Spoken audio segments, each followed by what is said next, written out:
दृढ़ इच्छा शक्ति का परिचय कराते हुए ऑपरेशन सिंदूर की सेना को परमिशन दी और हमारे वीर जवानों ने सटीकता बहादुरी के साथ पाक स्थित आतंकवादी अड्डों को चूर चूर करने का काम किया। वो घटना पर जो बहस हो रही है, इसमें हिस्सा लेने के लिए मैं खड़ा हुआ हूं। माननीय अध्यक्ष जी, सबसे पहले पहलगांव में जो नृशंस हत्या की गई निर्दोष नागरिकों की, धर्म पूछकर उनको मारा गया, इनके परिवार के सामने मारा गया और बड़ी बर्बरता के साथ ये हत्याएं की गई, इसकी मैं घोर निंदा करता हूं। और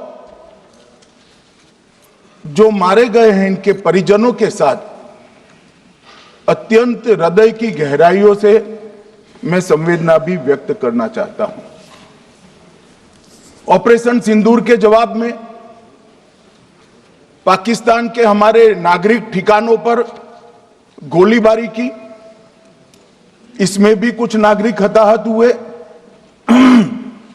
गुरुद्वारा भी टूटा, मंदिर भी टूटा। जो भी नागरिक उसमें घायल हुए हैं और जो हताहत हुए हैं, वो सभी के प्रति मैं पूरे सदन की ओर से गहरी संवेदना व्यक्त करना चाहता हूं। माननीय अध्यक्ष जी, कल से यहां पर पक्ष और विपक्ष दोनों की चर्चा चल रही है और स्वाभाविक है, जब इस तरह की नृशंस घटना घटे देश में, तब इस पर मुक्त चर्चा भी होनी चाहिए, चिंतन भी होना चाहिए, आगे न हो इसकी व्यवस्था की भी चिंता होनी चाहिए। माननीय अध्यक्ष जी, मैं विषय पर आने से पहले आपके माध्यम से सदन को और सदन के माध्यम से पूरे देश को ऑपरेशन महादेव जो कल एक हुआ है, इसकी जानकारी देना चाहता हूं। माननीय अध्यक्ष जी, कल ऑपरेशन महादेव में सुलेमान उर्फे फैजल जट, अफगान और जिब्रान, 3 आतंकवादी सेना, सीआरपीएफ और जम्मू कश्मीर पुलिस के संयुक्त अभियान में ऑपरेशन महादेव में मारे गए। और माननीय अध्यक्ष जी, ये जो सुलेमान है, ए श्रेणी का लश्कर तोयबा का कमांडर था। पहलगाम हमले में और गगनगिर आतंकी हमले में वो लिप्त था। इसके ढेर सारे सबूत हमारी एजेंसियों के पास है। अफगान ए श्रेणी का लश्कर तैयबा का आतंकवादी था और जिब्रान भी ए ग्रेड आतंकवादी था। और माननीय अध्यक्ष जी, मैं सदन को और सदन के माध्यम से पूरे देश को बताना चाहता हूं, जिन्होंने बैसरन घाटी में हमारे प्रवासियों को, नागरिकों को मारा था, ये तीनों आतंकवादी ये थे और तीनों मारे गए।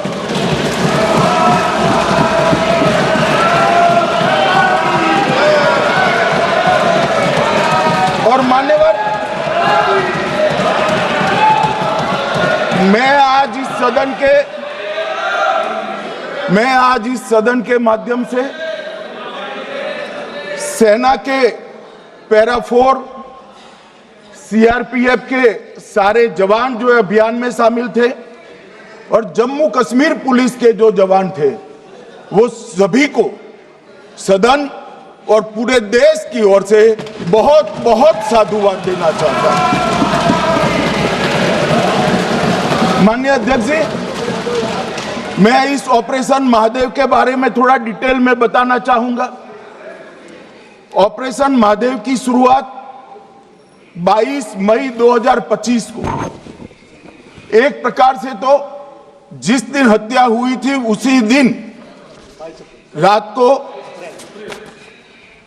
22 मई 2025 को हुई। जिस दिन हत्या हुई थी उसी दिन रात को एक सुरक्षा मीटिंग की गई थी जम्मू कश्मीर में। ये पूछ रहे थे, कोई गए नहीं, सिर्फ राहुल गांधी गए। अब आपकी आंख कौन से चश्मे से देख रही है मुझे मालूम नहीं माननीय अध्यक्ष जी। 1 बजे हमला हुआ, मैं 5:30 बजे श्रीनगर में उतर चुका था। माननीय अध्यक्ष जी, अरे सुनो सुनो, मैं बताता हूँ ना 22 में, सुनो ना प्लीज, धैर्य रखकर सुनो, हमने आपको नहीं टोका है, सुनना पड़ेगा भाई, ऐसे नहीं चलेगा।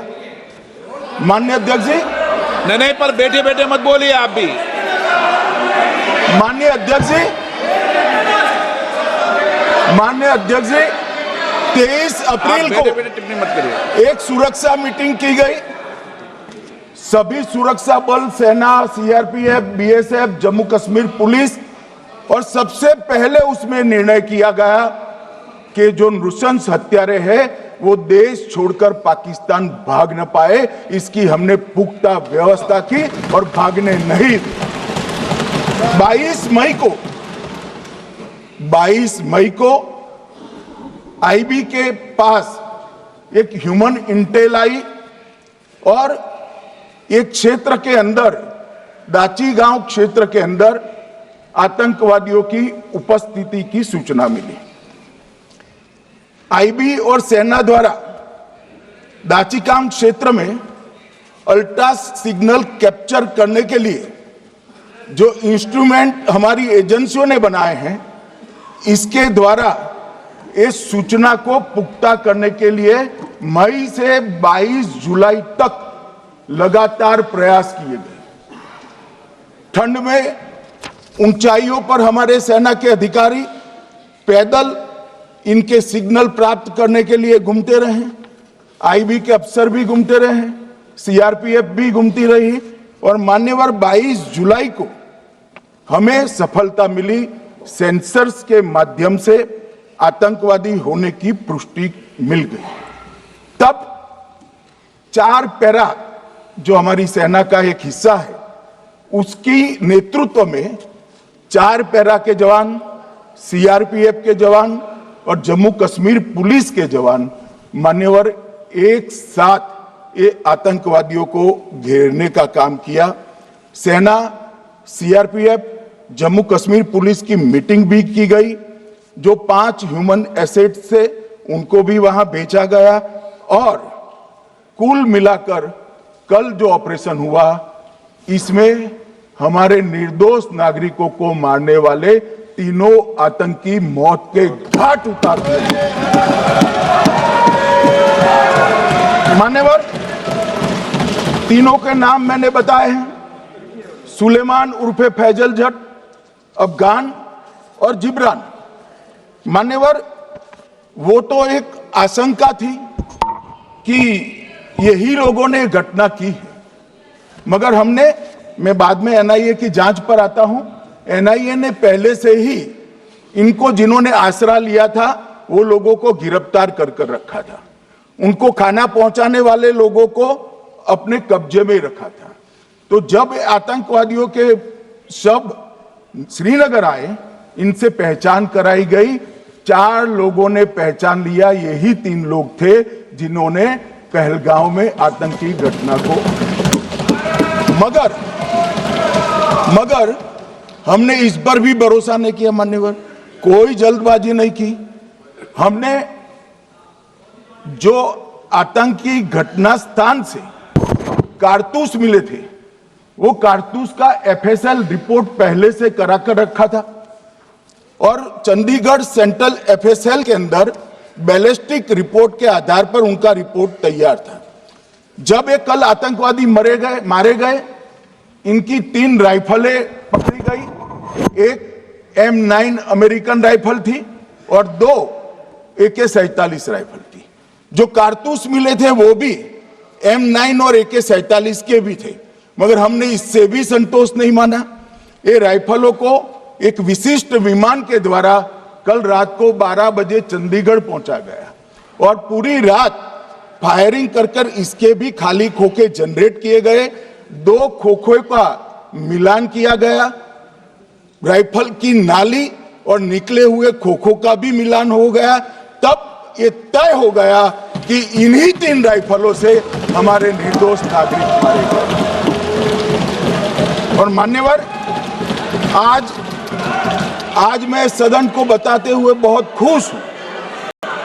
मोदी जी ने ऑपरेशन सिंदूर कर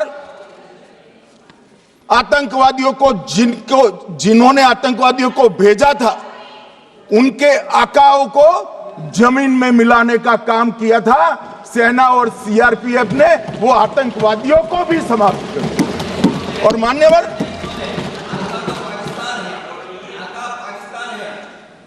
कौन पाकिस्तान से आपकी बात होती है क्या? अरे बैठ जाओ भाई।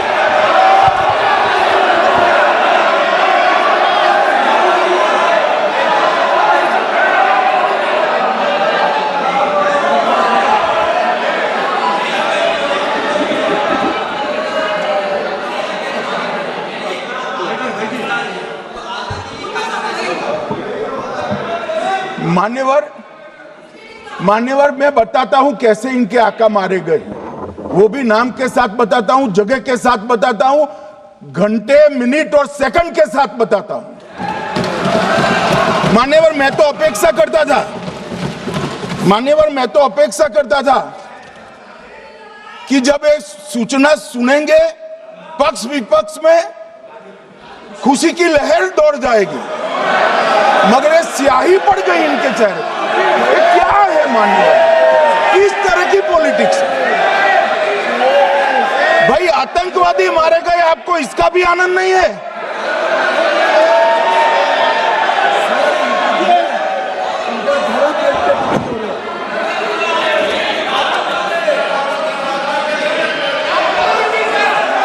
अखिलेश जी बैठ जाइए, मेरा पूरा जवाब सुनिए, आपका सब जवाब आ जाएगा। भाई, आप आतंकवादियों का धर्म देखकर दुखी मत होइए।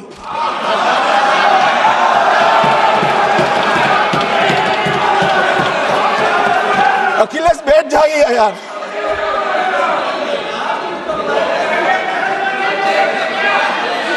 अखिलेश जी बैठ जाइए।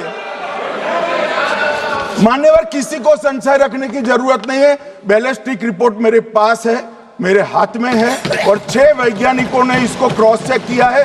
सुबह 4:46 पर फोन पर मुझे 6 ने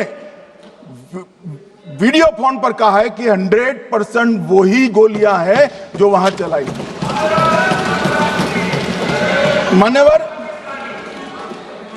ये हमारे देश की सेना, सीआरपीएफ और जम्मू कश्मीर पुलिस, ये तीनों का एक साझा बहुत बड़ा कामयाबी है, जिस पर 140 करोड़ को नाज होना चाहिए, देश की जनता को नाज। मान्यवर, मैं तो गया था वहां पर जब ये घटना हुई। दूसरे दिन इनके परिजनों को मिला था। 6 दिन की शादी वाली बच्ची विधवा होकर मेरे सामने खड़ी थी। आज तक मैं वो दृश्य नहीं भूल सकता। मगर आज सारे परिजनों को मैं कहना चाहता हूं कि मोदी जी ने ऑपरेशन सिंदूर से भेजने वालों को भी मारा, और हमारे सुरक्षा बलों ने जिनको भेजा था उनको भी मारा, और एक ऐसा सबक सिखाया है कि आने वाले कई दिनों तक कोई ऐसी हिम्मत नहीं कर पाएगा। मान्यवर, मैं थोड़ा एनआईए की जांच के बारे में भी बताना चाहूंगा। मान्यवर, जिस दिन लश्कर-ए-तोयबा ने और इसके आउटफिट टीआरएफ ने इसकी जिम्मेदारी ली, उसी दिन हमने तय कर लिया था कि ये जांच एनआईए को सौंप दी जाएगी, क्योंकि एनआईए आतंकवाद के केसों की जांच के लिए, वैज्ञानिक तरीके से जांच करने के लिए और सजा कराने के लिए महारत हासिल की हुई विश्व मान्य एजेंसी है, जिसका सजा कराने का दर 96% से ज्यादा है। मान्यवर, हमने तुरंत ही इसकी जांच एनआईए को दे दी। हमने पूरी व्यवस्था की, सेना, बीएसएफ, सीआरपीएफ और जम्मू कश्मीर पुलिस ने कि ये लोग देश छोड़कर भाग न जाए। और मान्यवर, इसकी जांच की शुरुआत हुई। एक थकाने वाली बहुत लंबी जांच हुई है। जांच के दौरान मृतक के परिजन जो साथ में थे उनको सभी को चर्चा किए गया। पर्यटकों, खच्चर वालों, पोनी वालों, फोटोग्राफर, कर्मचारियों, विभिन्न दुकान में काम करने वाले लोगों, कुल मिलाकर 1055 लोगों की लंबी 3000 घंटे से ज्यादा पूछताछ इंफॉर्मेशन के लिए की गई और इस सबको वीडियो पर रिकॉर्ड कर दिया गया। और बाद में इसके आधार पर स्केच बनाया गया और ढूंढते 22/6/25 को एक बशीर की पहचान की गई और परवेज की पहचान की गई, जिन्होंने आतंकवादी घटना के अगले दिन आतंकवादियों को शरण दी थी। उनको अपने ढोक में रखा था। वो दोनों को गिरफ्तार कर लिया गया। अब वो हमारी कस्टडी में है।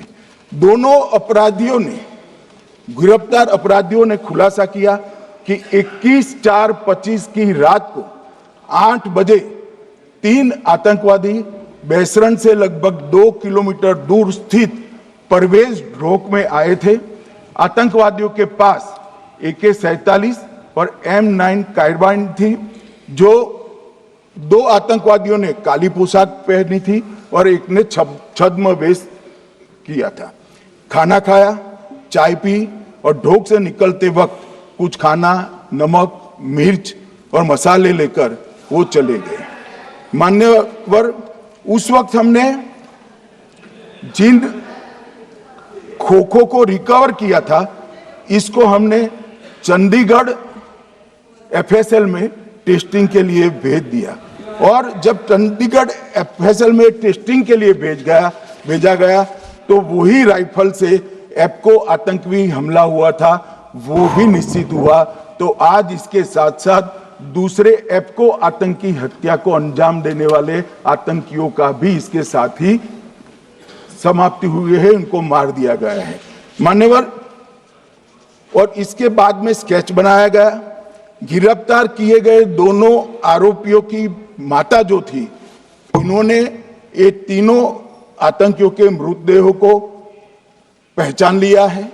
दोनों आतंकवादी घटना में साथ लेने वाले उनके साथियों ने भी पहचान लिया है और अब उसकी FSL की पुष्टि भी आज सुबह 4 बजे हो गई थी। अब मैं जांच का पूरा ब्यौरा बताना चाहता हूं। मान्यवर, ये हमले में 3 पाकिस्तानी आतंकवादी थे। हमले में 2 AK-47 और 1 M9 कार्बाइन का प्रयोग किया गया था। और अब जो पकड़े गए हैं, इसके सुलेमान के कारण एप्को का मामला भी आज रिजॉल्व हो रहा है और आतंकवादियों को पनाह देने वाले 2 स्थानीय लोगों को भी इस केस में पकड़ लिया गया है। अब मान्यवर, कल पूछते थे कहां से आए, कहां गए, किसकी जिम्मेदारी है। भाई, जिम्मेदारी हमारी ही है। हम सरकार में हैं, हमारी ही जिम्मेदारी है। मगर मैं पूछता हूं, जब आप सरकार में थे तब क्या क्या हुआ था, इसकी जिम्मेदारी किसकी थी और क्यों निर्वहन नहीं किया, वो भी बाद में पूछूंगा। जरा धीरज से सुनना। मगर मान्यवर, मुझे एक बड़ा दुख हुआ।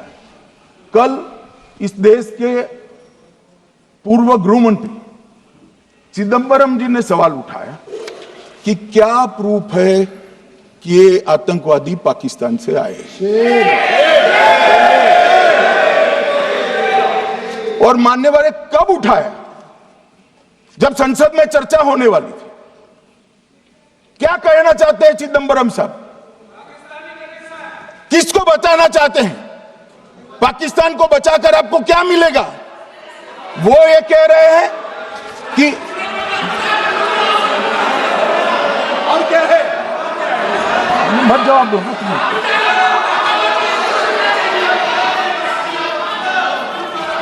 मान्यवर हमारे पास, मैं आज चिदम्बरम साहब को कहना चाहता हूं, मैं आज चिदम्बरम साहब को आपके माध्यम से कहना चाहता हूं, हमारे पास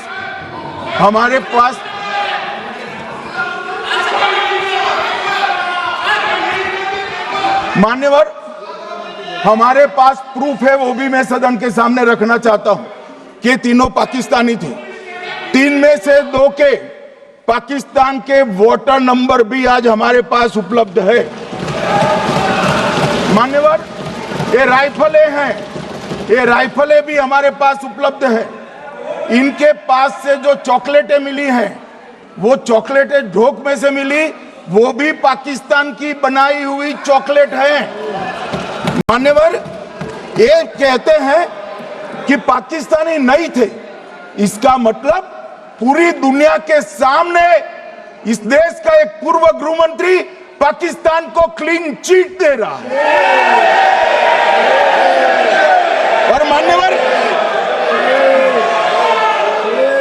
और मान्यवर वो पाकिस्तानी आतंकवादी नहीं थे, ऐसा बोलकर श्री चिदम्बरम अगर पाकिस्तानी आतंकवादी नहीं थे तो पाकिस्तान पर हमला क्यों किया, वो भी सवाल खड़ा कर रहे हैं। मान्यवर आज पूरी दुनिया ने हमारे संसद सदस्य गए थे, स्वीकारा था कि हमला पाकिस्तान ने किया है। और इस देश का गृह मंत्री जो कांग्रेस पार्टी से आता है, वो कहता है कि क्या सबूत है। अरे मुझसे मांगते, मैं दे देता, टीवी से मांगते हैं, पूरी दुनिया के सामने उजागर करते हैं, सब सुबह खड़ा करते हैं। पाकिस्तान को बचाने का इनका ये षड्यंत्र आज 130 करोड़ लोग जान रहे हैं। बच नहीं पाओगे आप लोग, बच नहीं पाओगे। मान्यवर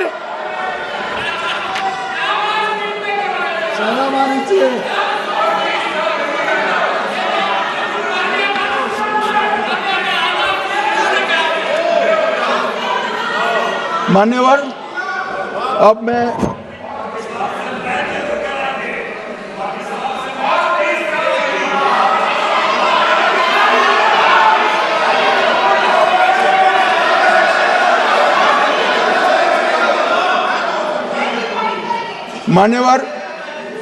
अब मैं पहलगांव आतंकी हमला और ऑपरेशन सिंदूर,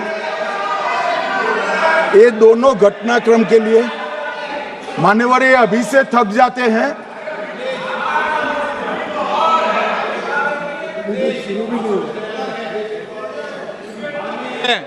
प्लीज बैठिए।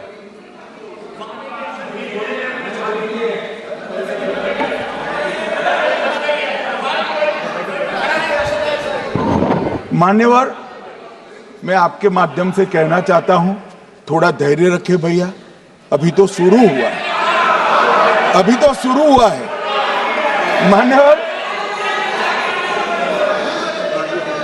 मैं पहलगांव आतंकी हमला और ऑपरेशन सिंदूर के बारे में पूरा घटनाक्रम बताना चाहता हूं। कल ढेर सारे सवाल उठाए, वैसे तो मुझे लगता था कि कल रक्षा मंत्री जी के भाषण के बाद शायद कांग्रेस पार्टी सपोर्ट में भाषण देना शुरू करेगी और अगर थोड़ी बहुत जनता की इच्छा की परख होती तो वो ही करते, मगर नहीं करा, क्योंकि रक्षा मंत्री जी ने बहुत बारीकी से ऑपरेशन सिंदूर की सफलता, इसकी जरूरियात, इसकी प्रासंगिकता और इसके परिणाम, इसके बारे में बहुत अच्छे तरीके से सदन के माध्यम से पूरी देश की जनता के सामने रखा जाए। मगर फिर भी उन्होंने बहुत सारे सवाल किए। अब सवाल किए हैं तो मुझे जवाब देना भी पड़ेगा, उनको सुनना भी पड़ेगा। मान्यवर मैं पूरा घटनाक्रम बताना चाहता हूं। मान्यवर 22 अप्रैल को पहलगांव में आतंकवादी हमला हुआ, इसमें 26 लोग मारे गए, 25 भारतीय और 1 नेपाली नागरिक। हमने उसी वक्त मैं श्रीनगर जाने के लिए निकल गया रात को ही सुरक्षा बलों की मीटिंग कर ये भाग न पाए, इसकी व्यवस्था की।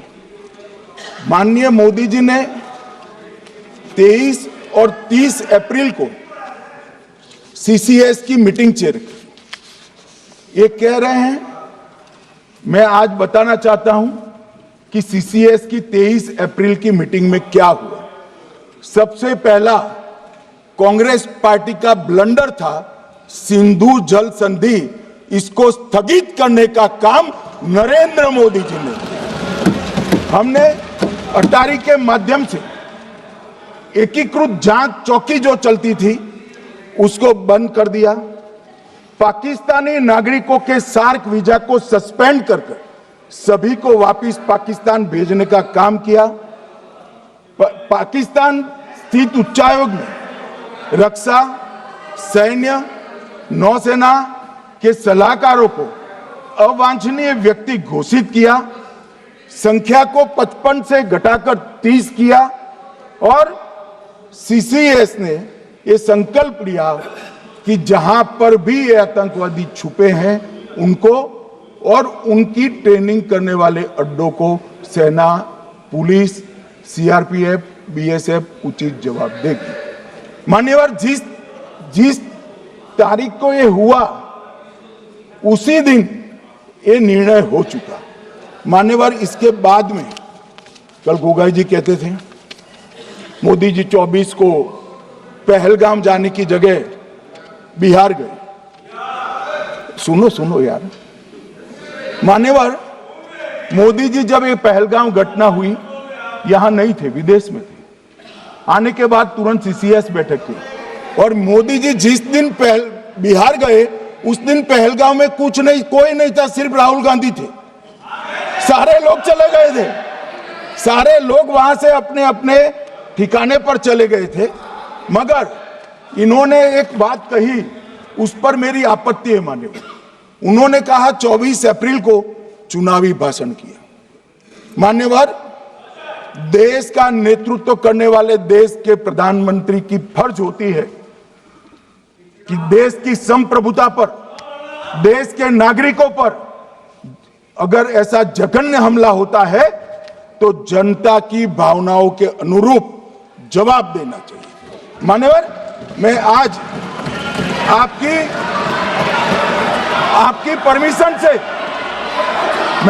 परमिशन से मोदी जी के बिहार भाषण के कुछ अंश पढ़ना चाहता हूं। कोट अनकोट है। 22 अप्रैल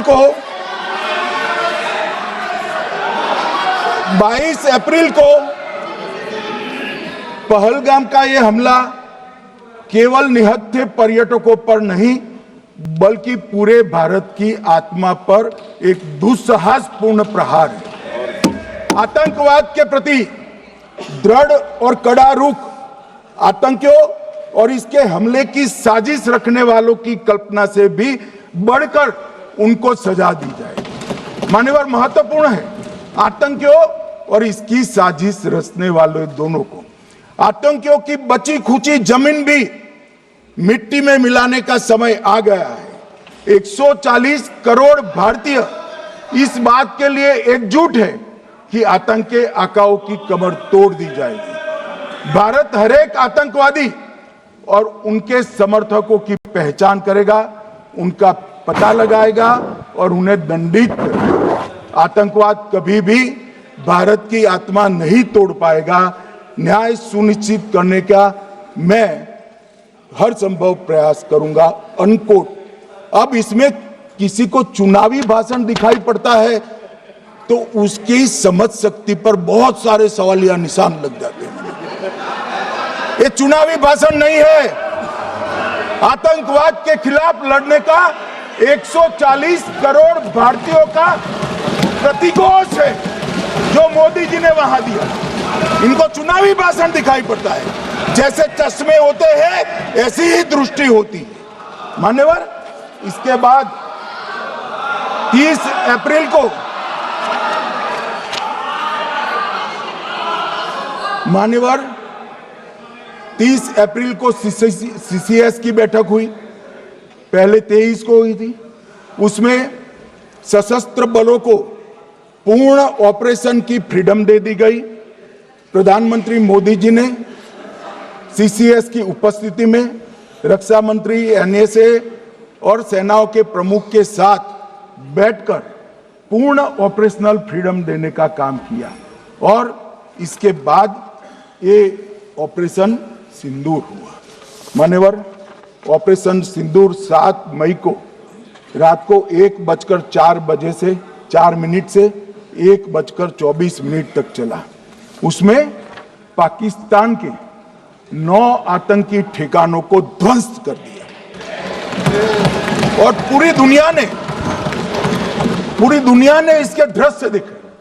साहब, इससे बड़ा संयमित हमला नहीं हो सकता। आजकल दुनिया में युद्ध चल रहे हैं, हम देख रहे हैं, बच्चे मर रहे हैं, महिलाएं मर रही, निर्दोष मर रहे। हमने 9 आतंकी अड्डों को समाप्त किया, परंतु एक भी सिविलियन नहीं मारा गया, केवल और केवल आतंकी मारे। स्थान थे मरकज सुभान अल्लाह बहावलपुर, मरकज तैयबा मुरीद के, महमूना जाया कैंप सियालकोट, अरे नाम सुनो काम में आएंगे, सरजाल camp Sialkot, Sawai Nala camp Muzaffarabad, Syedna Bilal camp Muzaffarabad, Gulpur camp Kotli, Barnala camp बिंगबर्ग और अब्बास कैंप कोटली।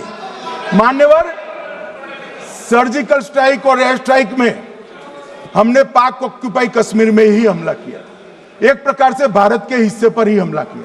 पाक ऑक्यूपाई कश्मीर हमारा ही है, तो हमने तो हमारे हिस्से में हमला किया, मगर इस बार 100 किलोमीटर अंदर घुसकर पाकिस्तान की भूमि पर आतंकवादियों को तबाह करने का काम। और मान्यवर, ये आतंकी के ठिकानों पर हमला हुआ, इसमें मारा कौन गया?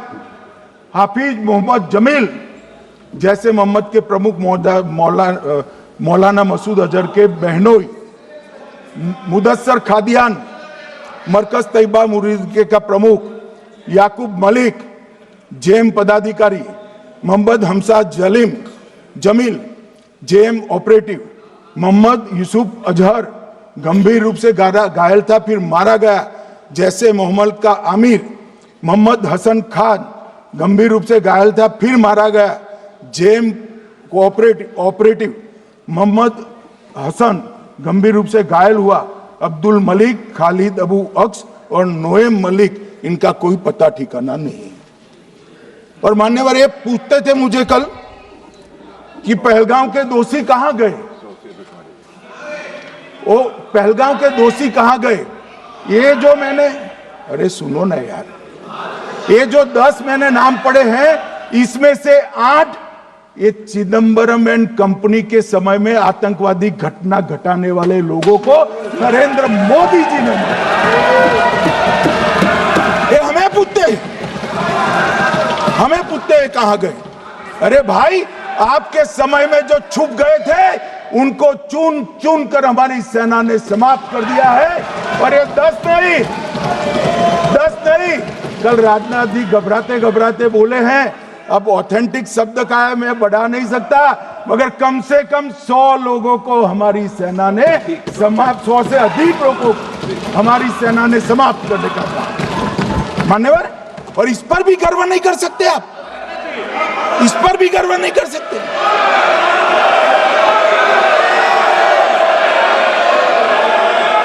मान्यवर,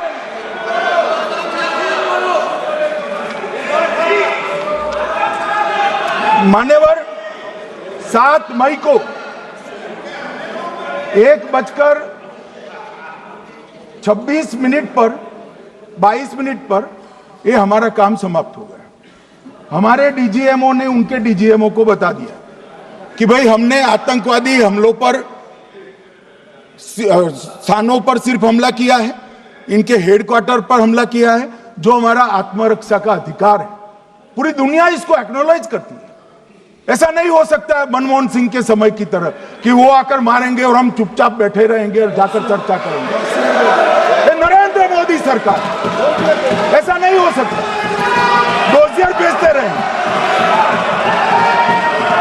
मान्यवर, उरी में हमला हुआ, हमने सर्जिकल स्ट्राइक किया।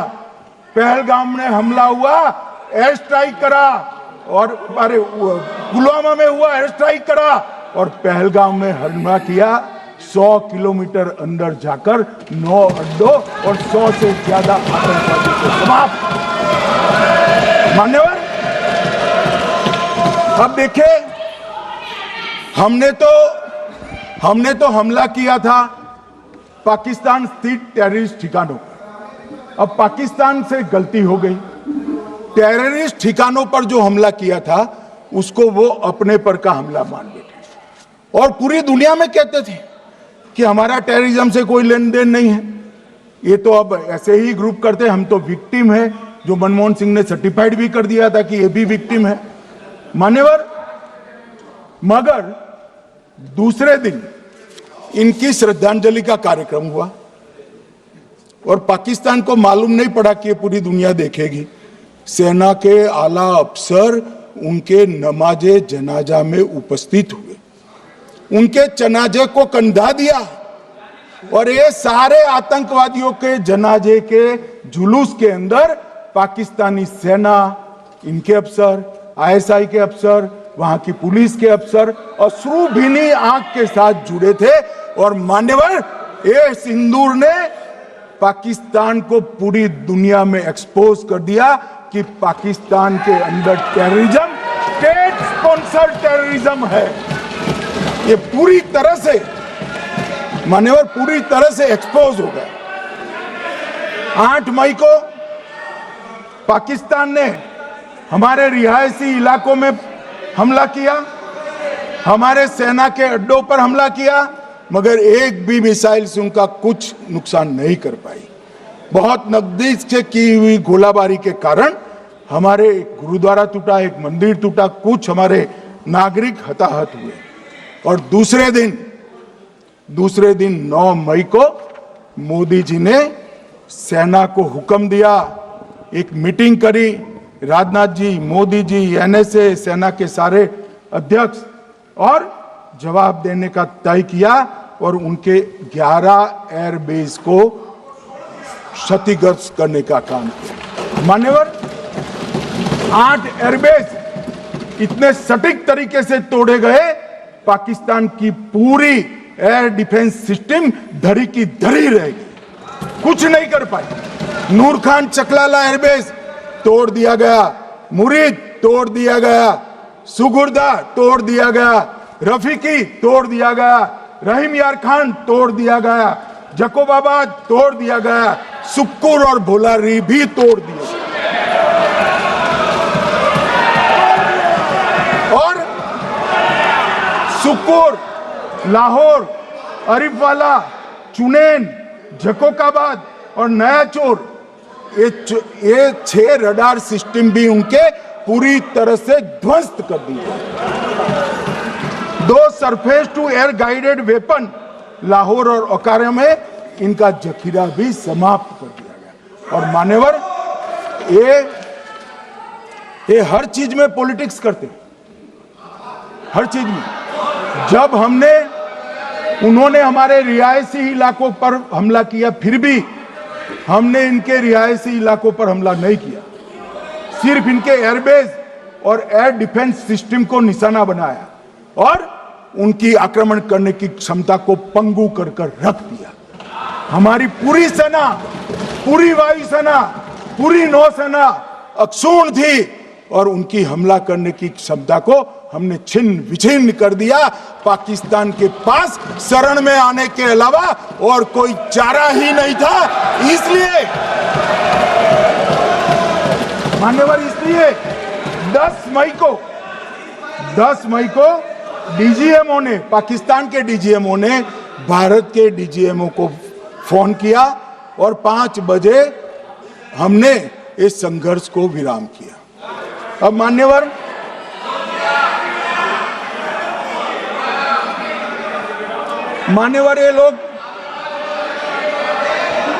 ये लोग कल सवाल उठा रहे थे कि इतनी अच्छी पोजीशन में थे, आपने युद्ध क्यों नहीं किया?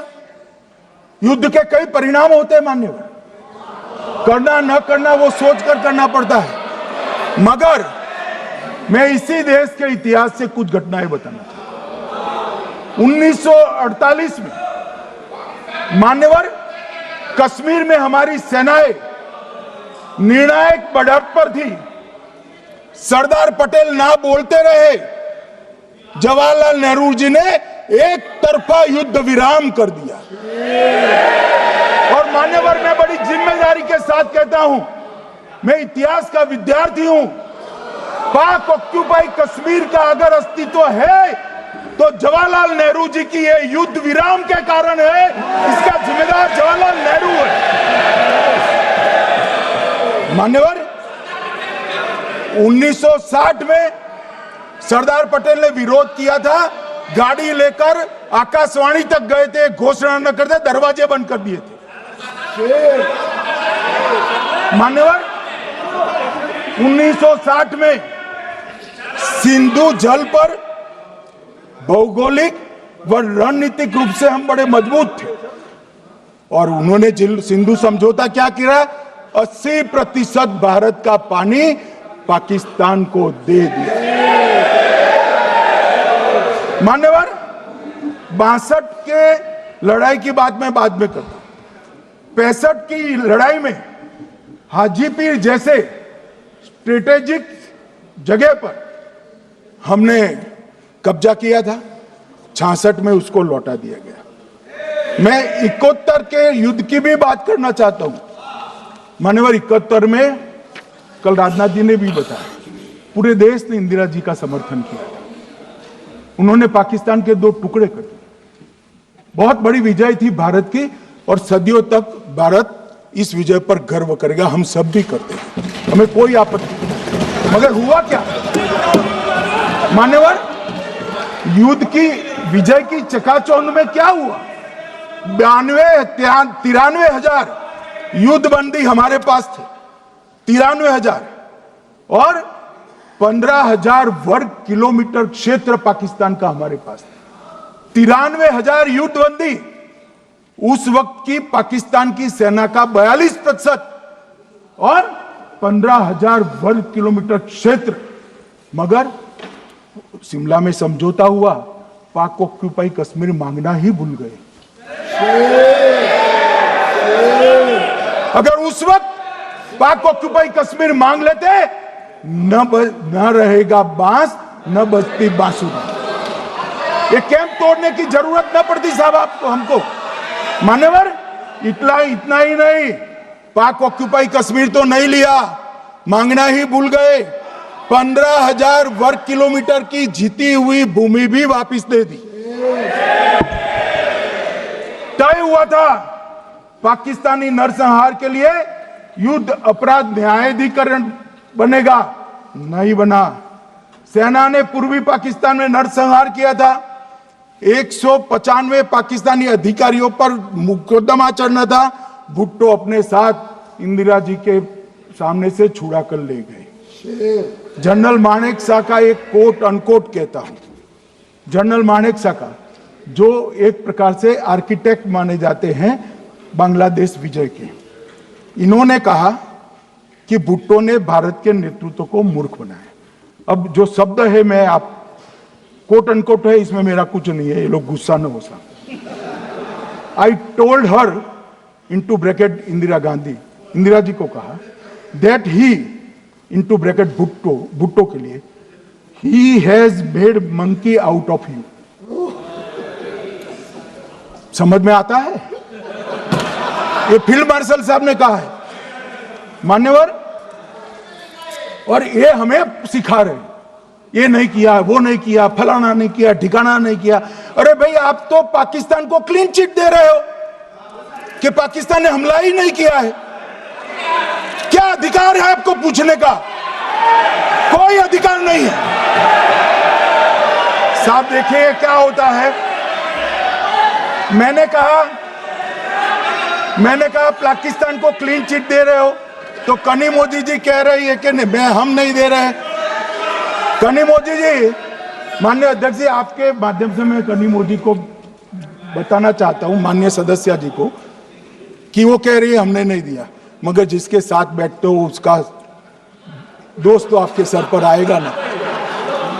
चिदम्बरम जी कर रहे हैं, आपके राज्य से है, कांग्रेस के प्रमुख नेता है, देश के पूर्व गृह मंत्री कह रहे हैं कि पाकिस्तान ने आतंकवादी नहीं भेजे थे।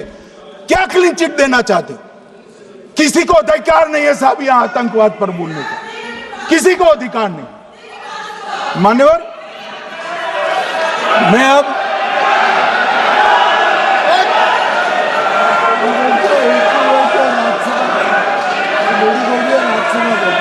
मान्यवर, मैं उनको बताना चाहता हूं अभी आधा भी नहीं हुआ है, जरा सुनो।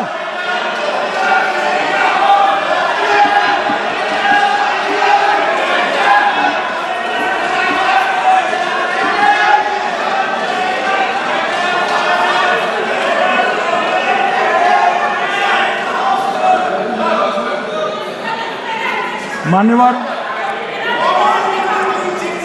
62 के चिन्ह में क्या हुआ, 62 के युद्ध में क्या हुआ? मान्य, ये अभी कल कुछ कांग्रेस के सदस्य चीन का सवाल पूछ रहे थे, मैं आज पूछना चाहता हूं 62 के युद्ध में क्या हुआ? 38,000 वर्ग मीटर, पूरा सदन ध्यान से सुने, 38,000 वर्ग मीटर अक्साई चीन का हिस्सा चीन को दे दिया गया, और वर्ग किलोमीटर ही बोला, वर्ग किलोमीटर। और मान्यवर, ऐसी ही चर्चा उस वक्त सदन में हुई, मैं तो बड़ी गंभीरता से जवाब दे रहा हूं, मुझे बोलने नहीं देते। जवाहरलाल नेहरू जी ने क्या कहा? वहां घास का एक तिनका भी नहीं उगता है, वो जगह को क्या करो? तो एक संसद सदस्य ने, नेहरू जी का सर मेरे जैसा था, महावीर प्रसाद त्यागी जी ने कहा कि आपके सर पर भी एक बाल नहीं, वो चीन बेच दे क्या? मान्यवर इस तरह से जवाब देते थे, नॉन सीरियस टाइप के जवाब। और कल गोगोई जी बड़ा बड़ा उछल उछल कर बोल रहे थे। अरे गोगोई जी, आपको मालूम है उन्होंने चीन के बारे में, आसाम के बारे में क्या क्या था? आसाम को आकाशवाणी पर बाय बाय कह दिया था। रिकॉर्डिंग है, रिकॉर्डिंग है।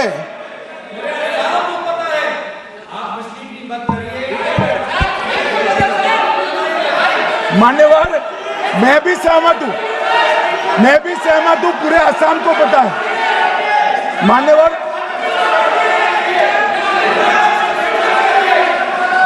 मान्यवर,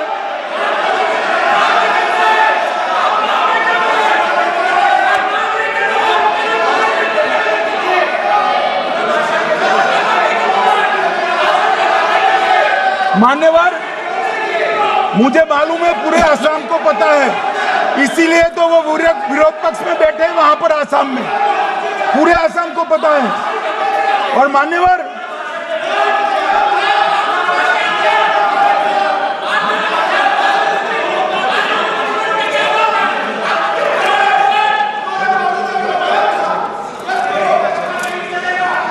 मान्यवर, मान्यवर, जोर से बोलने से सत्य को छिपाया नहीं जा सकता।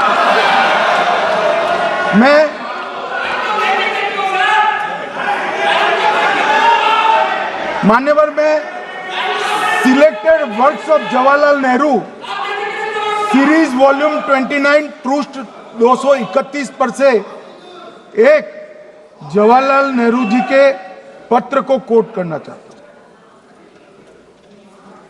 अनौपचारिक रूप से संयुक्त राज्य अमेरिका ने यह सुझाव दिया कि चीन को संयुक्त राष्ट्र में तो ले लिया जाए, मगर सुरक्षा परिषद को नहीं, सुरक्षा परिषद में भारत को लेना चाहिए। यह अमेरिका का प्रस्ताव था।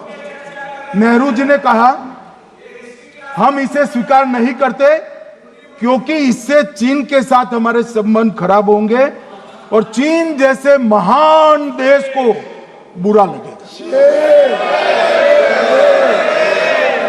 मान्यवर, आज आज चीन सुरक्षा परिषद में है और भारत बाहर है। मोदी जी प्रयास करें अंदर ले जाने का, इसका कारण जवाहरलाल नेहरू का ये स्टैंड है।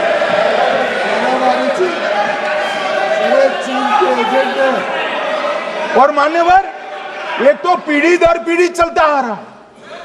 राजीव गांधी फाउंडेशन ने चीन के साथ एमओयू कर दिया। अब कहते नहीं है कि एमओयू में क्या था, ये तो बताओ भाई, क्या एमओयू किया था राजीव गांधी फाउंडेशन ने?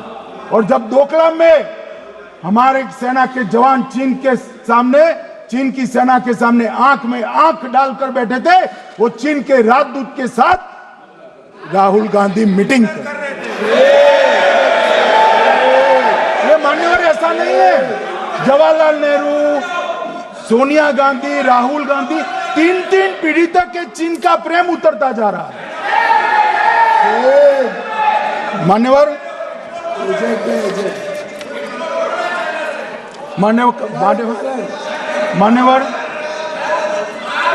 मैं अभी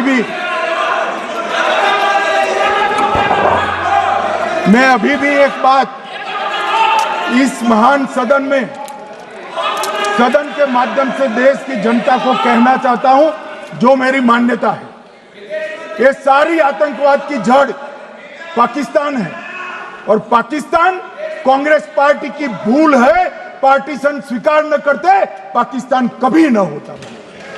इन्होंने पार्टीशन को स्वीकार कर देश को तोड़ा है। मान्यवर, कल विदेश मंत्री जी बता रहे थे शर्म अल शेख सम्मेलन का बलूचिस्तान ब्लंडर, जिसने पाकिस्तान को हमारे साथ चर्चा करने के लिए इक्वल फुटिंग पर ला दिया। मान्यवर, अब ये टेररिज्म की बात करते हैं। मैं इसमें भी पूरे देश की जनता को टेररिज्म की विगत 20 साल की स्थिति से अवगत कराना चाहता हूं। मान्यवर, अटल जी की सरकार थी। 2002 में टेररिज्म को समाप्त करने के लिए अटल जी की सरकार, एनडीए की सरकार, भाजपा सरकार पोटा का कानून लेकर आई।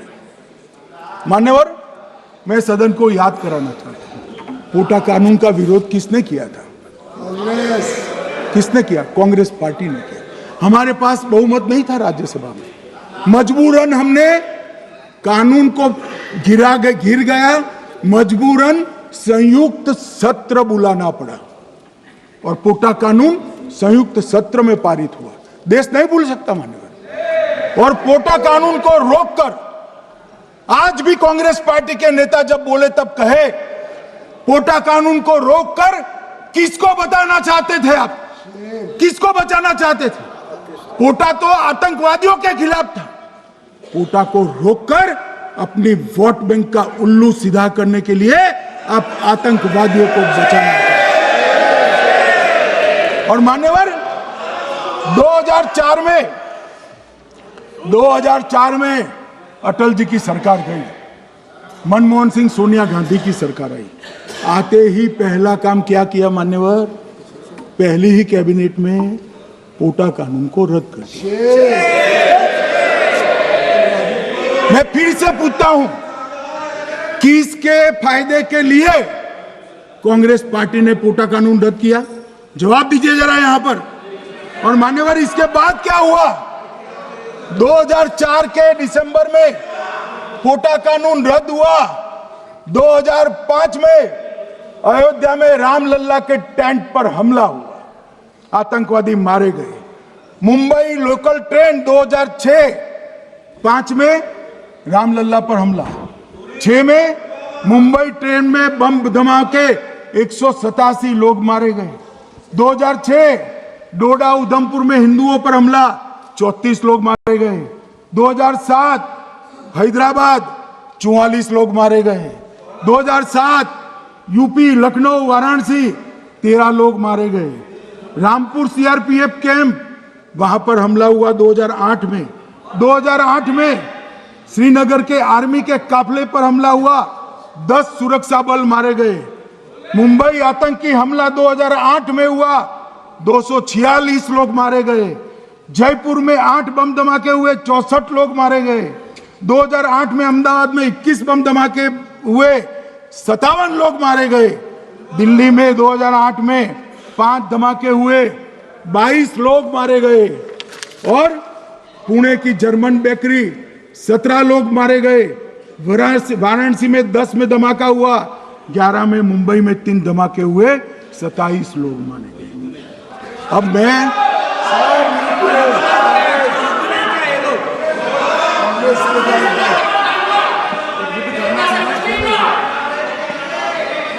मान्यवर, आतंकवाद के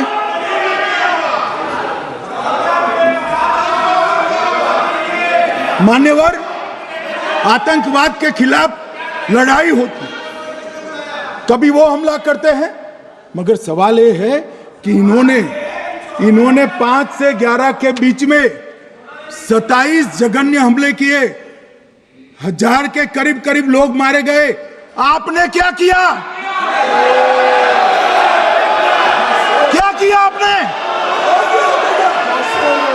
जवाब दीजिए, क्या किया?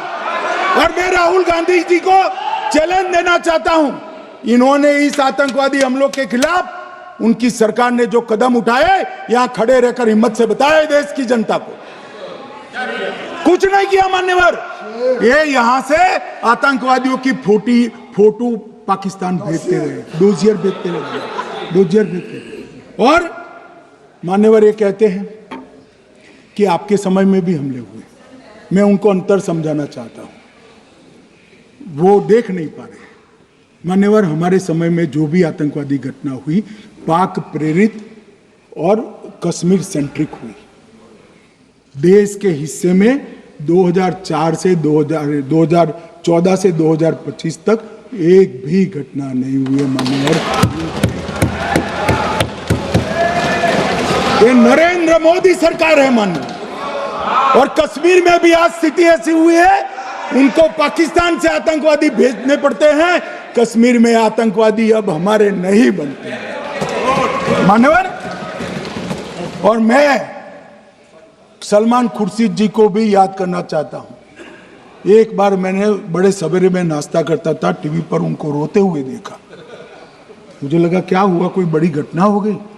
तो रोते रोते वो श्रीमती सोनिया गांधी के घर से बाहर आ गए कि बाटला हाउस की घटना देखकर सोनिया जी फूट फूट कर रो पड़ी। अरे रोना था तो शहीद मोहन शर्मा के लिए रोते, बाटला हाउस के आतंकवादियों के लिए रोना आता है। और मान्यवर हमें पूछते हैं कि आपने क्या किया। कोई अधिकार नहीं है पूछने का, कोई अधिकार नहीं है मान्यवर। और ये हमें पूछते थे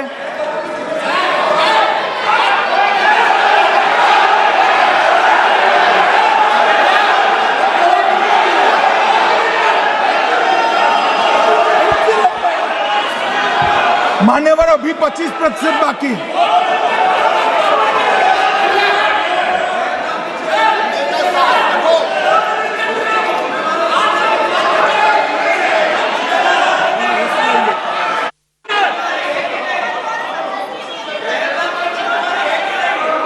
बैठिए, जवाब दे रहे हैं ना आपका, जवाब दे रहे हैं आपका।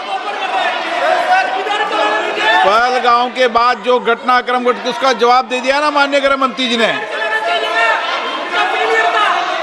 आपने पूछा आतंकवादियों क्या हुआ, आतंकवादियों का जवाब दे दिया। क्या पूछना चाहते हैं आप?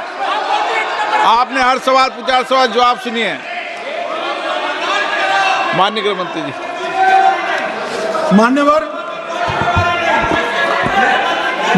इन लोगों को कल ऐसा था कि ये जो बेसरन के गुनहगार है वो पाकिस्तान भाग गए। तो बड़े आवाज से पूछते थे, भाग गए भाग गए भाग गए, गृह मंत्री क्या करता है, जिम्मेदारी ले। हमारी तो सेना ने ठोक दिया, सीआरपीएफ ने ठोक दिया मान्यवर। अब मेरा तो जवाब बनना ना देता है ना वो मांगना बनता है, मगर मैं उनको कुछ पूछना चाहता हूं।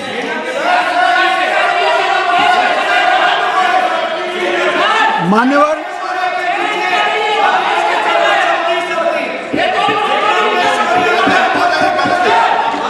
प्लीज, मारेगी तो सेना है ना, सेना अब ऐसे भी मारेगी ना,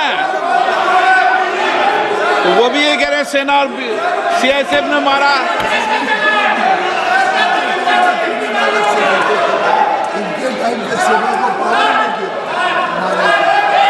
मान्यवर ये कहते हैं,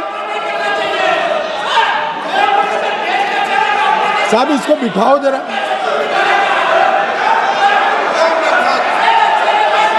हाँ प्लीज बैठिए बैठिए बैठिए बैठिए बैठिए।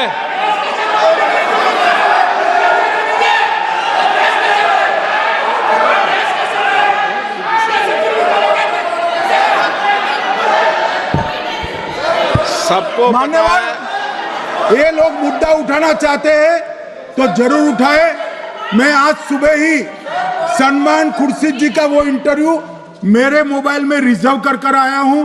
आप जब भी कहोगे ये पूरे टीवी पर बताने के लिए मैं तैयार हूं। सेव कर आया हूं। इनकी इच्छा है तो कल एक समय तय करिए, यहां बता दीजिए चारों टीवी में, और देश की जनता भी देख ले।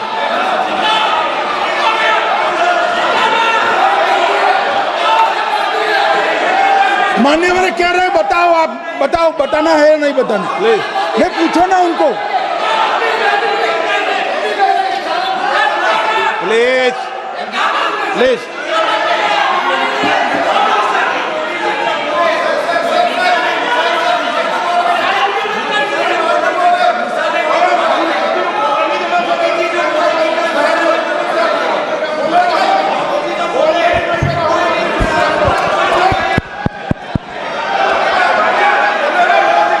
बिट्टू बैठ जा। मान्यवर ये पूछ रहे थे कि क्यों भाग गए। अब मेरा समय काफी जाएगा, मैं जरा संक्षिप्त में कहता हूं, घटनाओं पर नहीं जाऊं। दाऊद इब्राहिम कासकर 1986 में भागा, श्री राजीव गांधी की सरकार। सैयद सलाउद्दीन 93 में भागा, कांग्रेस की सरकार। टाइगर मेमन 93 में भागा, कांग्रेस की सरकार। अनीस इब्राहिम कासकर 93 में भागा, इनकी सरकार। रियाज भटकल 2007 में भागा, इनकी सरकार। इकबाल भटकर 2010 में भागा, इनकी सरकार। मिर्जा सादाब बेग 2009 में भागा, इनकी सरकार। अब मान्यवर मेरा तो जवाब मांग लिया, हमारे सुरक्षा बलों ने मेरा जवाब भी दे दिया, अब राहुल गांधी इसका जवाब दे।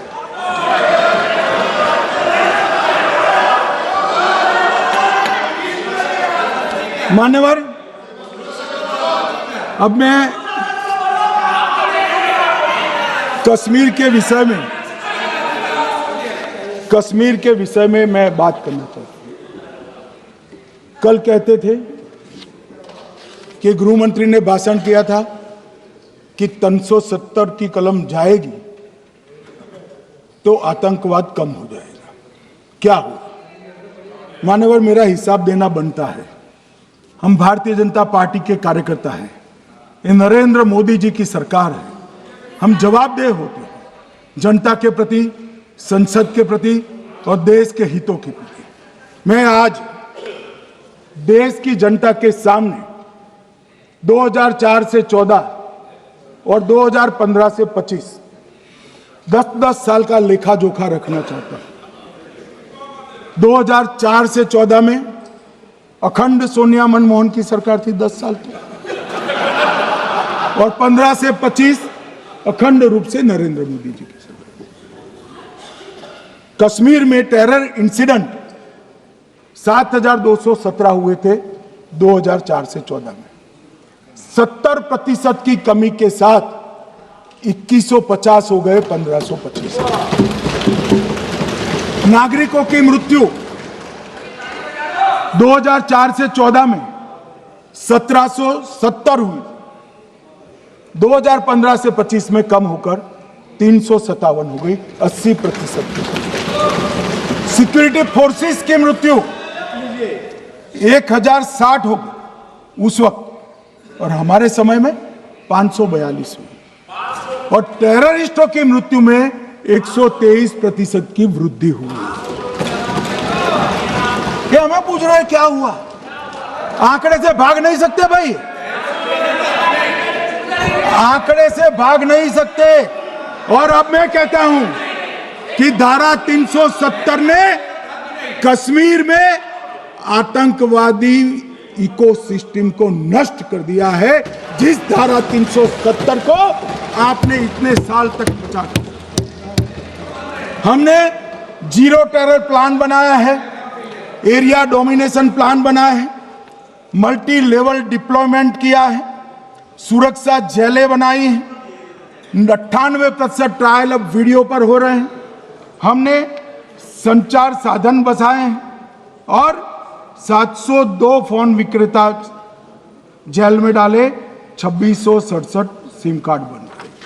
हमने, एक जमाना था साहब 10-10 हजार लोगों के जनाजे निकलते थे, पूरे देश ने घटनाएं देखी होगी, बुरहान वानी मर गए, फला मर गए, ढिका मर गए, 10-10 हजार।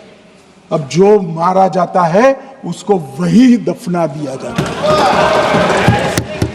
किसी भी आतंकवादी को उसका महिमा मंडन करने के लिए जनाजे की इजाजत नरेंद्र मोदी के शासन में नहीं। मान्यवर, आतंकवादियों के सगे वाले और समर्थक चुन चुन कर हमने नौकरियों से निकाले, पासपोर्ट रद्द कर दिए हैं, गवर्नमेंट कॉन्ट्रैक्ट रद्द कर दिए हैं, 75 से ज्यादा आतंकी समर्थकों को कोर्ट से ऑर्डर लेकर सरकार से बर्खास्त कर दिया गया है। बार काउंसिल उनके समर्थकों से भरी थी, सस्पेंड कर नया लोकप्रिय चुनाव हमने कराया है। मान्यवर, कई संगठन बैन करे, मैं बाद में बताता हूं। विशेष यूएपीए अदालतें बनाई, लगभग मार्च 22 से 25 के बीच में यूएपीए के 2267 मामले हमने जब्त किए हैं, दर्ज किए हैं, 374 कुर्की किए हैं। और परिणाम क्या है मान्यवर? ये पूछ रहे हैं परिणाम क्या है? शुतुरमुख वृत्ति से अगर मिट्टी में सर रखकर बैठोगे तो कुछ नहीं, सूर्य भी नहीं दिखेगा। मान्यवर, परिणाम आया है। पहले ऑर्गेनाइज्ड टाउन पेल्टिंग साल की 2654 होती थी एवरेज इनकेस में। कितनी मान्यवर? 2654 पथराव होते हैं, 2024 में 0 हो गए। मान्यवर, ऑर्गेनाइज हड़ताल पाकिस्तान से ऐलान करते थे, घाटी बंद रहती थी। पाकिस्तान की भी हिम्मत नहीं है, घाटी में भी हिम्मत नहीं है। इनके समय में साल में 132 दिन घाटी बंद रहती थी, अब ऑर्गेनाइज हड़ताल 3 साल से 0 है। मान्यवर, टाउन पेल्टिंग में नागरिकों की मृत्यु हर साल 112 होती थी, 3 साल से नागरिकों की मृत्यु 0 है। मान्यवर, जख्मी होते थे 6235 लोग टाउन पेल्टिंग में, आज 0। मान्यवर, आज मैं बताता हूं, एक समय में हुर्रियत के नेताओं को यहां वीआईपी ट्रीटमेंट मिलता था, हुर्रियत के साथ चर्चा करते थे, और ये हुर्रियत वाले आते थे, रेड कारपेट पूरा रोड खाली कर सीधा आता था, और मनमोहन सरकार के दूत इनके साथ चर्चा करते थे। सारे हुर्रियत के कंपोनेंट हमने बैन कर दिए हैं, सारे जेल की सलाखों के पीछे। हम कोई हुर्रियत से बात करना नहीं चाहते। मैं सदन में नरेंद्र मोदी जी की नीति दोहराना चाहता हूं। हुर्रियत टेररिस्ट संगठनों के आउटफिट है, हम इनसे बात नहीं करेंगे। हम अगर किसी से बात करेंगे तो घाटी के युवाओं के साथ बात करेंगे, हुर्रियत के साथ बात। मान्यवर, चुनाव के दौरान डर का माहौल होता था, अब 98.3% मतदान हुआ पंचायत चुनाव। कांग्रेस की बंद बहिष्कार का समय बंद हो गया। सेपरेटिस्ट बात करना चाहते थे, अब वो नहीं कर सकते। और मान्यवर, 2019 के बाद हमने कितने संगठन बैन करे, मैं बोलना चाहता हूं, थोड़ा समय चाहिएगा मान्यवर। The TRF, people's anti fascist front, Tehreek ul Mujahideen, Jamaat ul Mujahideen Bangladesh Hindustan, Jammu Kashmir Ghaznavi force, Khalistan tiger force, Hizb ut Tahrir, Jamaat Islami, जो जमात इस्लामी ने पूरे पाकिस्तान के अंदर एक प्रकार से अलगाववाद का जहर घोला, वो जमात इस्लामी आज बंद कर दिया गया। Jammu Kashmir liberation front, Jammu Kashmir democratic freedom party, Muslim league Jammu Kashmir, Tehreek Hurriyat, Muslim conference सुमजी गुट, Jammu Kashmir national front, Jammu Kashmir people's freedom league, Jammu Kashmir people's league, Jammu Kashmir Ittehadul Muslimeen Awami action committee, Sikh for justice और पॉपुलर फ्रंट ऑफ इंडिया को भी हमने बैन किया। और ये शांति ऐसे नहीं हुई है। और ये कहते हैं कि एक भी घुसपैठ नहीं होती है। कभी गए हो आप पाकिस्तान? तो कई बार गए हो गए आप सीमा पर गए हो? पाकिस्तान तो कई बार गए हो, फिर से बोलता हूं, सीमा पर गए हो, सीमा के माध्यम से पाकिस्तान गए हो। हमारे जवानों की कठिनाई देखो साहब, -43 डिग्री में पहाड़ पर रहकर नदी नालों के बीच में चौकी करते हैं। कोई घुस गया तो क्या हुआ? कोई घुस गया वो बचेगा नहीं। यहां हम उसको या तो अरेस्ट करेंगे या तो एनकाउंटर में वो मारा जाएगा, बचेगा कोई नहीं। इनको सीमा की भौगोलिक कठिनाइयां मालूम नहीं। वहां मान्यवर कई नदी नाले हैं, वेग से पानी आता है, -46 डिग्री टेम्परेचर है, नीचे सुरंगें बनाते हैं।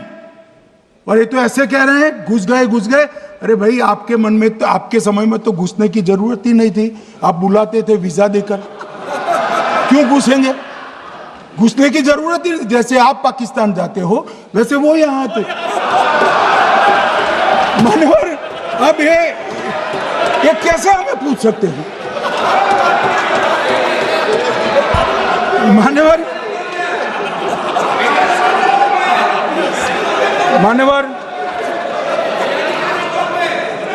मैं समझ रहा हूं मान्यवर, मैं समझ रहा हूं पोटा का विरोध करने वाले को नरेंद्र मोदी की आतंकवादी विरोधी नीति नहीं पसंद आई। मैं समझ रहा हूं पोटा रद्द करने वाले को नरेंद्र मोदी जी की एंटी टेरर नीति पसंद नहीं आई। मैं समझ रहा हूं टेररिस्टों का बचाव कर वोट बैंक बनाने वालों को एक कोई नीति पसंद नहीं आएगी। मानवर, इसका विरोधी होना है। परंतु मैं आज एक बात यहाँ सदन के सामने आपके माध्यम से सदन को और दुनिया को बताना चाहता हूँ। मानवर, ये नरेंद्र मोदी सरकार है टेररिज्म के खिलाफ हमारी जीरो टॉलरेंस की नीति है, ऑफर है और हम विजयी हो। और मान्यवर, मैं फिर से अंत में ऑपरेशन महादेव में जुड़े हुए सेना, सीआरपीएफ और जम्मू कश्मीर पुलिस के सभी जवानों को 2 हाथ जोड़कर प्रणाम कर बहुत साधुवाद।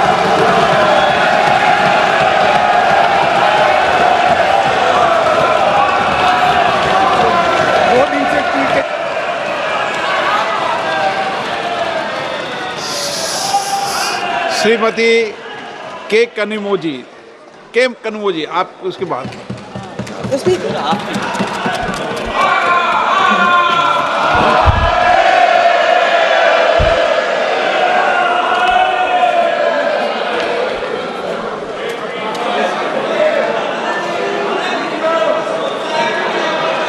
Thank you, sir.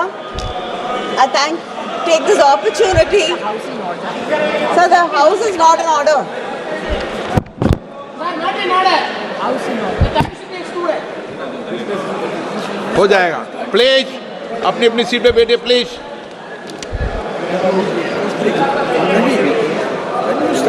Yeah, yes. Please अपनी अपनी सीट पे बैठिए प्लीज।